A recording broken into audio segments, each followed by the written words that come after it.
We'll talk about on invariant cohomology of a group. Please. Thank you to the chairman for introducing me, and I would like to thank organizer for inviting me to this conference and to give a talk. So today I would like to talk about some kind of equivariant cohomology of groups based on fixed point of chain complexes. We know that the theory of cohomology of group have many applications in many branches of mathematics, and here I would like to give you some application on equivariant extension of groups.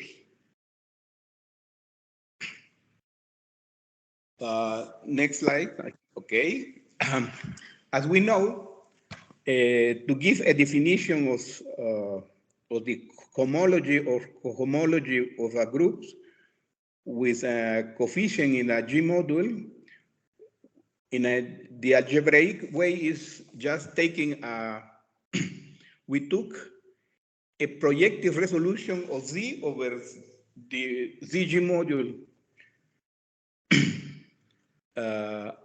A, and then we define the homology as the homology of this tensor product. This is the algebraic way, and we could also define the homology using the classifying space. So, as we know, this definition does not depend on the resolution. And so, in particular, we could use the bar resolution to define the group cohomology. This bar resolution will place the main role here in this theory. Next. So suppose we have a group Q acting on another group G by automorphism. And we will call that group a Q group. Now, I will give the main definition here.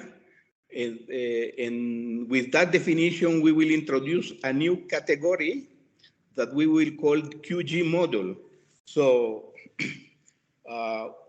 we will say that M is a QG module, is G and Q are acting as a G module on M. And with this extra condition that Q of the action of G is Q is the action of the QG on QM. So with this definition, we got a category.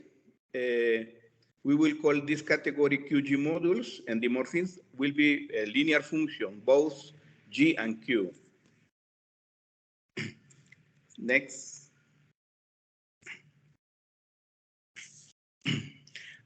As I said, in this talk, we will use the bar resolution, and also we will look at the normalized bar resolution. And let me say that this element of the bar resolution will be an element in this category. So if we see the action of G on this bar resolution on each element of the bar resolution is by diagonal action, and then applying the Q acting by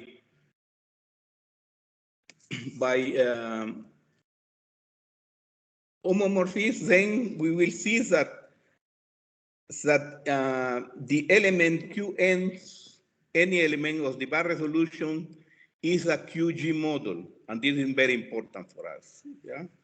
So I am giving examples. of QG models. Next.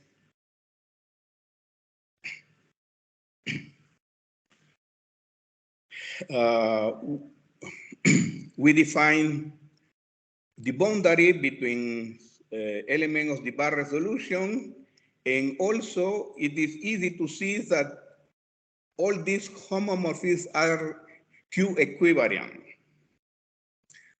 Since the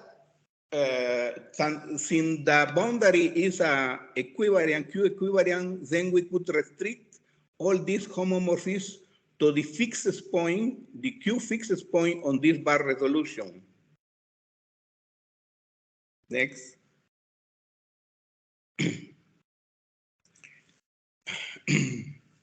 So to define now the cohomology and homology of a group G with coefficient M, in this setting, in the category of Q module, first we define action on the functor home,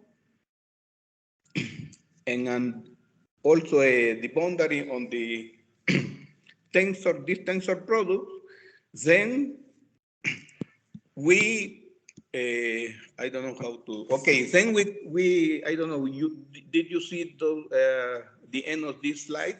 So we define the homology of the invariant homology of GM, just taking the homology of the Q fixed point of changed complex. The same way, we define the cohomology, taking the cohomology of the home functor, the fixed point of the home functor. Next.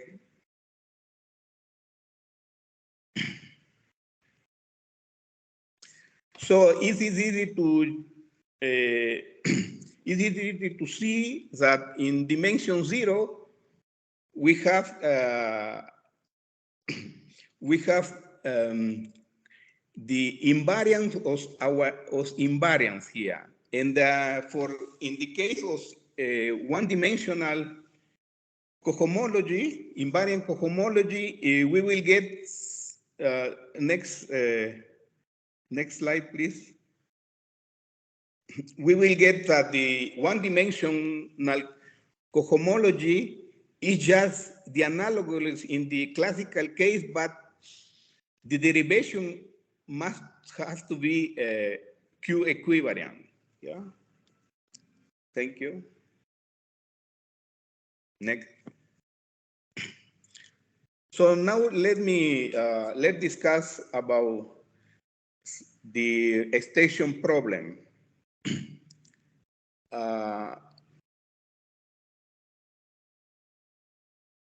In the classical meaning, in 1942, Eilenberg and MacLean have proved a classification theorem about extension of groups, where the group K is a commutative group, and a given action of H on K by group isomorphism. And then the theorem says that I don't know why I don't see the end of the slide, but doesn't matter. The theorem says that the Eilenberg-MacLean theorem says that... Just click at any other point in the screen and it disappears. Yeah?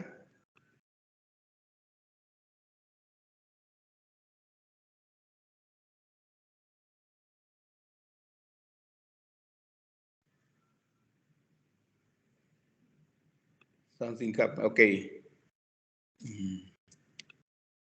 Okay, yeah, thank you. So the classical theorem says that let K be a G module, and let H K be the set of equivalent classes of extension by H giving rise to the given action of H on K. Then there is a bijection between this set of equivalent classes and the element of H, the second cohomology. Next.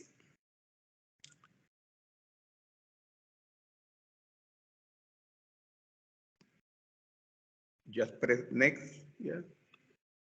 Hello. Do you see me? Will you put the another slide?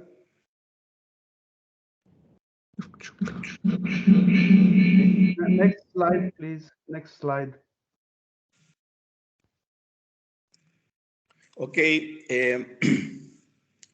So recently, no, one before, please. Okay, recently we got the following result using the invariant group cohomology. And this theorem says that if we have now K be a G module,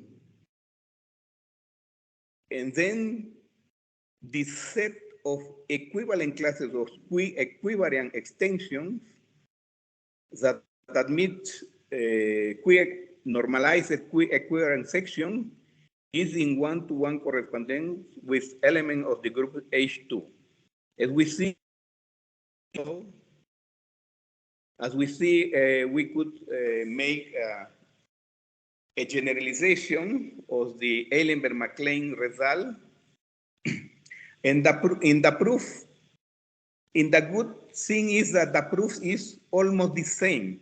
So that means that the category of QG module is the proper category to use for the proof of this theorem.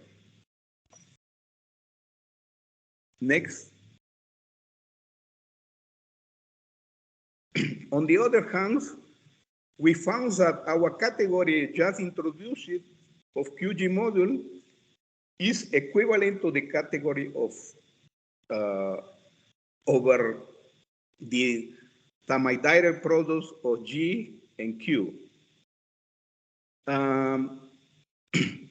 So in the first moment, we will thinking that that the theories of invariant of groups are the same that the the classical category of the semi-direct product of these two groups. But that is not the case, and we have a theorem like this. If Q is a finite cyclic group and Q and the order of Q is invertible in M, then the invariant cohomology is isomorphic to the classical one of the semi-direct product of G and Q. And the proof of this theorem is based on the spectral sequence or the third spectral sequence of these semi-direct products, and then under that condition of the theorem, that spectral sequence collapse, and the second page of this spectral sequence is just our invariant cohomology. So we have that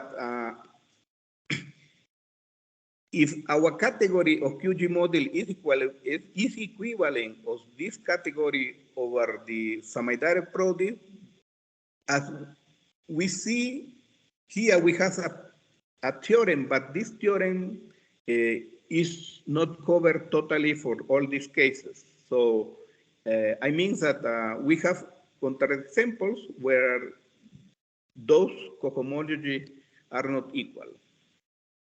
Next.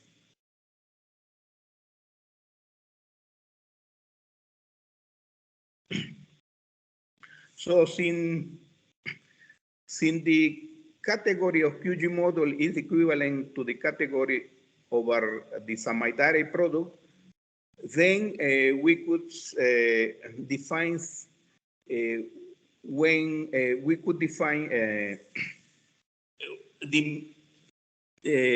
we could define what means in our sense a free QG model, projectives and injectives. For example, we define that a QG module M is free is the image and the category of the summative product is a free module. And this is we have a characterization of QG module when is free is only if the module M admit a Z basis where a Q acts freely.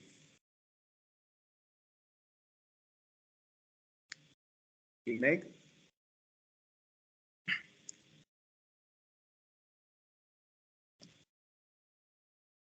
So we will say that a Q a Q group G is free is all the isotropic are trivial if G is not the identity element. So using our definition of freedom, we see that all the element of the bar resolution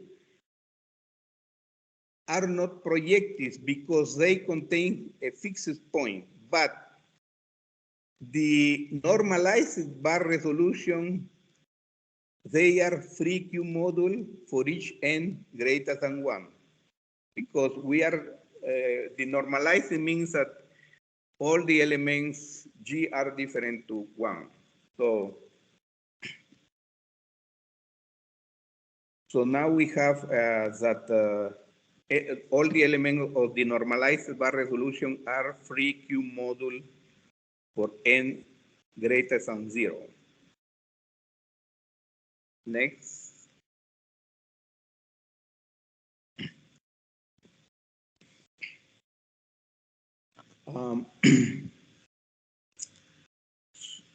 So let me give a definition. We will say that two resolution of Z in the category of G module is a weak Q equivalent. Is this chain complex morphism induce an isomorphism on cohomology? And we have the following proposition: if G is a free Q group, then our cohomology, invariant cohomology, is the same if we take the normalized bar resolution. So as we know, as we define our cohomology using bar resolution, but now we are seeing that in the case that Q is acting freely on G, we could take the normalized bar resolution.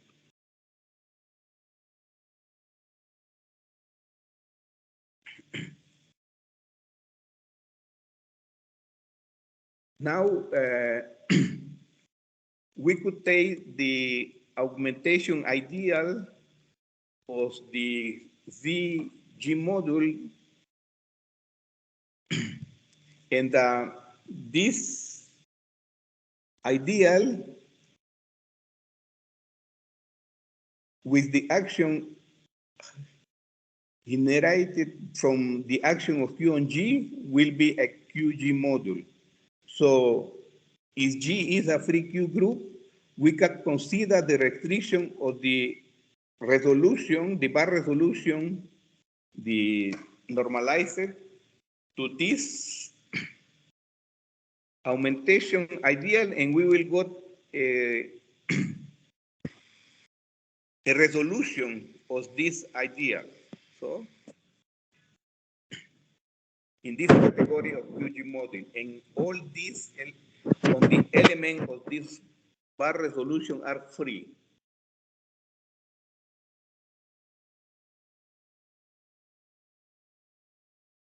Next.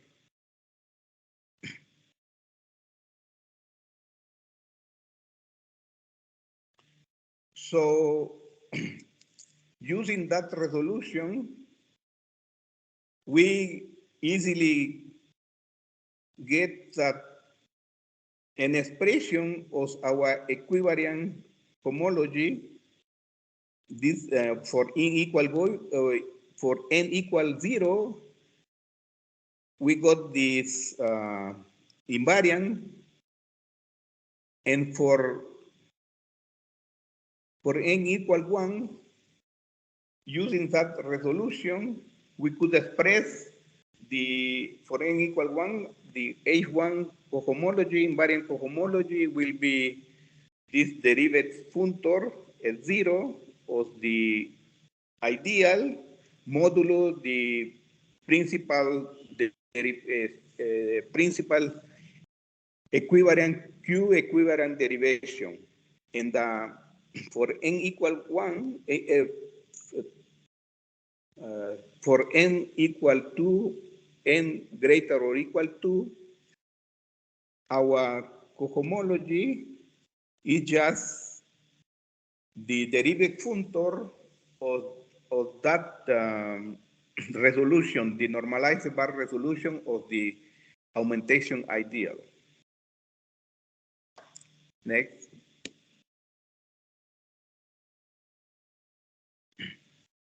So finally,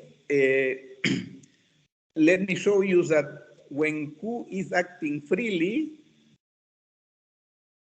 we will see that our invariant cohomology is the semi-direct product of the G and Q, except for a change of coefficient.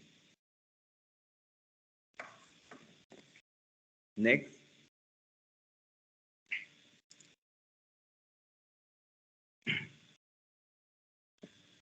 So let G be a group and H be a subgroup, and let M be a G module. Then we define the epimorphism from this extension of M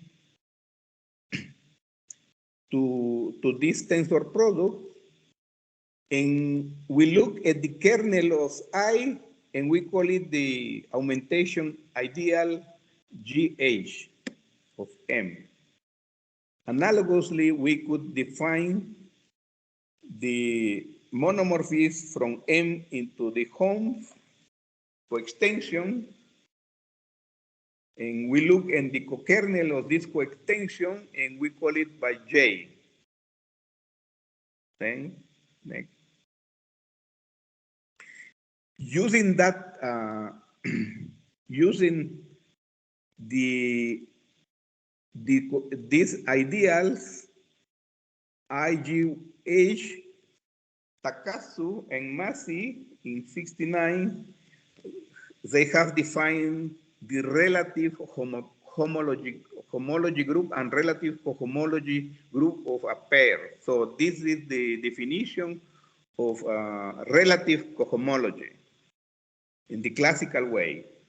This is Takatsu definition.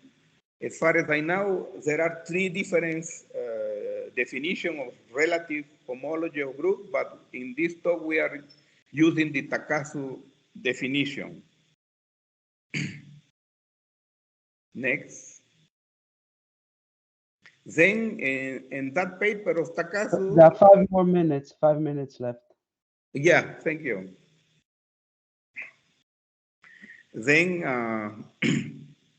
In the same paper, Oaxaca paper, he proves that the relative homology and cohomology is the homology, the usual homology or G with a chain of coefficient, and the coefficient is just all this augmentation ideal. Next.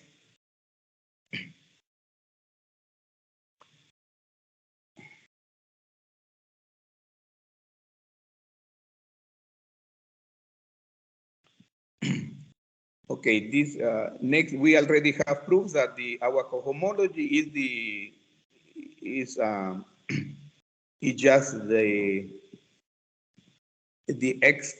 functor x of our augmentation ideal. This I already said before. So next, please.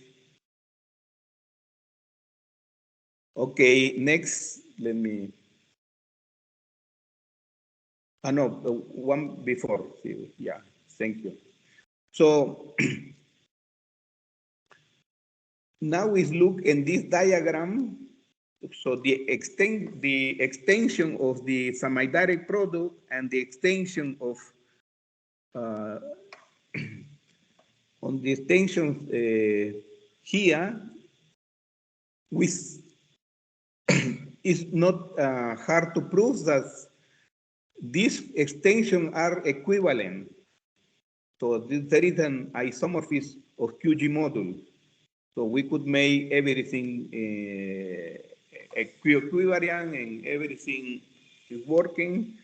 So with this isomorphism, this means that if we take the derivative functor x on the ideal of this extension, and the extension below, we have that those cohomology coincide. So next, please. So from the diagram, from the diagram, just we saw that we got this next theorem. So suppose that G is a free Q group. Then there is an isomorphism between the invariant cohomology and the relative cohomology of group of the semi-direct product relative to the Q. Next. Next. So already. So using those theorems that we proved before, we finally got the last theorems that I would like to show you. That if G is a free Q group, then the group of invariant cohomology coincide with the group of the cohomology of the semi-direct product, except for a chain of coefficients for n greater or equal to. And thank you. So finally, we could just summarize that our cohomology for n equal 1 are the invariant, and for n equal 1 are the derivation, and n greater than 2 are just the semi-direct product. Thank you for attention. Thank you very much. Thank you. Are there any questions or comments, please?